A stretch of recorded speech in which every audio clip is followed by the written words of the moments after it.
মেয়েদের প্রিয় লিপস্টিকের রং আসে পোকা থেকে। শুনতে অবিশ্বাস্য মনে হলেও সত্যি, বাজারে নানা রঙের লিপস্টিক পাওয়া যায়, তবে টকটকে লাল রঙের লিপস্টিক বেশি জনপ্রিয়। কিন্তু এই সুন্দর লাল রঙের উৎস হচ্ছে একটি পোকা। এই পোকার নাম হলো কোচিনিল। পোকাটি খুব ছোট, অনেকটা চালের মতো, তবে রং তৈরির মূল কারিগর কিন্তু মেয়ে কোচিনিল পোকারা। এই পোকারা ক্যাকটাস গাছে বাসা বাঁধে। নিজেদের শরীর থেকে ওরা কার্মিনিক অ্যাসিড নামে এক ধরনের লাল রস বের করে। এই রসটাই এদেরকে অন্য শিকারী প্রাণীদের হাত থেকে বাঁচায়, আর এটাই হচ্ছে লিপস্টিকের লাল রঙের উৎস। এই কার্মিনিক অ্যাসিডের কারণেই কোচিনিল পোকা দেখতে লালচে হয়। লিপস্টিকের লাল রঙের জন্য কোচিনিল পোকা চাষ করা হয়, আর চাষ করার জন্য রীতিমতো খামার তৈরি করা হয়। পেরু, মেক্সিকো আর ক্যানারি দ্বীপপুঞ্জের মতো জায়গায় এই পোকার চাষ খুব বেশি দেখা যায়। এইসব অঞ্চলের আবহাওয়া কোচিনিল পোকা চাষের জন্য খুবই উপযোগী। চাষিরা প্রথমে বিস্তীর্ণ জমিতে সারিবদ্ধভাবে বিশেষ জাতের ক্যাকটাস গাছ লাগান। এই ক্যাকটাস গাছগুলোই কোচিনিল পোকাদের খাবার ও আশ্রয়।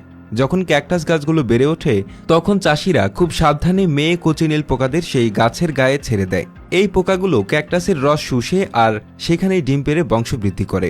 একটি পোকা থেকে কয়েকশো পোকার জন্ম হতে পারে। প্রায় 3 মাস সময় লাগে পোকাগুলো পূর্ণাঙ্গ রঙে আর রং তৈরি করার মতো অবস্থায় পৌঁছাতে। পোকা সংগ্রহ করাটাও একটা ধৈর্যের কাজ।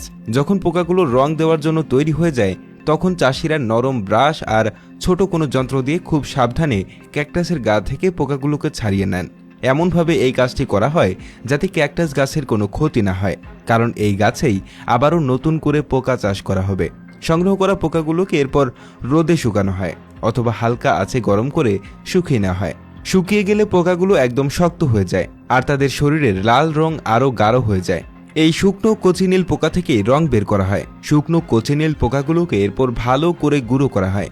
এর গুঁড়ো থেকে লাল রং অর্থাৎ কার্বনিক অ্যাসিড থেকে বের করার জন্য এটিকে গরম পানিতে সেদ্ধ করা হয়। কখনো কখনো অ্যালকোহল বা অ্যামোনিয়ামের মতো অন্য কিছু জিনিসও ব্যবহার করা হয় রংটা ভালোভাবে এবং বেশি পরিমাণে বের করার জন্য।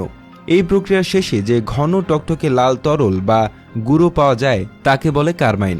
এই রং খুবই উজ্জ্বল হয়। এটাই হলো লিপস্টিকের লাল রঙের মূল উপাদান। লিপস্টিক তৈরির সময় বিভিন্ন ধরনের মোম, তেল আর অন্যান্য রাসায়নিক উপাদানের সঙ্গে কারমাইন রং মেশানো হয়। কারমাইনের পরিমাণের উপর নির্ভর করে লিপস্টিকের লাল রং কতটা গাঢ় বা হালকা হবে। শুধু লিপস্টিক নয়, আইশ্যাডো, ব্লাশ অন, এমনকি অনেক খাদ্য উপাদানেও এই প্রাকৃতিক লাল রং ব্যবহার করা হয়। অনেক সময় খাবারের প্যাকেটে E120 কোডটি দেখতে পাওয়া যায়, যেটি আসলে কোচিনিল থেকে তৈরি কারমাইন রঙের নির্দেশক। প্রাচীনকাল থেকে মানুষ এই পোকা থেকে রং তৈরি করে আসছে। প্রাচীন মায়া ও অ্যাজটেক সভ্যতার মানুষেরা কাপড়ে এই রং ব্যবহার করত। স্প্যানিশরা যখন আমেরিকায় আসে, তখন তারা এই রঙের সন্ধান পায় এবং ইউরোপে এর প্রচলন শুরু করে।